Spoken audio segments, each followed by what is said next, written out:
అన్న తండ్రితో సమానము, కష్టపడుతున్నాడు అన్న, రాళ్ళు రాళ్ళు రప్పలు కొడుతున్నాడు పెద్ద మనిషి. ఈ ఏజ్లా ఎన్ని సంవత్సరాలే? 74 74 సంవత్సరాలు అన్న, కష్టపడుతుండు పెద్ద మనిషి. ఇంత ఏజ్ మనం బతకలేమన్నా. ఇటువంటి వాళ్ళకు మనము ఓ గౌరవం ఇవ్వాలి. గౌరవం ఇచ్చినాకనే మన పెద్ద మనిషి. మనం బతకలేము. ఇట్లాంటి పెద్ద మనుషులకు మనము గౌరవం ఇవ్వాలన్న. పెద్ద మనిషి ఎంత బాధలు ఉండి కష్టపడిండో, పిల్లల్ని పెంచుతున్నాడో, పెంచి ఇంత పెద్ద కష్టపడిండు. ఆయనకు ఎన్ని దుఃఖాలు ఉన్నాయో పెద్ద మనిషి చెప్తాడు. అన్న నీకు ఎంతమంది పిల్లలు? పెద్ద ఆయన నాకు 6 మంది పిల్లలు. 6 పెళ్ళిళ్ళు అయినాయి.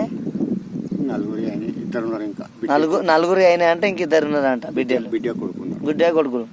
ఆయన బిడ్డ కొడుకుల గురించి ఎంత కష్టపడుతున్నారు అన్న. తల్లిదండ్రులు మనము ఎంత పెళ్ళిళ్ళు కాగానే పెళ్ళాల మాటలేని తల్లిదండ్రులను కొడుతున్న మూర్ఖుల ముండ కొడుకులు ఉన్నారు. వాళ్ళ గురించి చెప్తున్నా అన్న. లైవ్ వీడియో చెప్తున్నా. ఈ తండ్రి ఎంత బాధపడుతుర్రో మీరు ఆలోచన చేయరు భయ్. ఇట్లాంటి తల్లిదండ్రుల గురించి మనం సేవ చేయాలి. థ్యాంక్స్ పెట్టినైనా.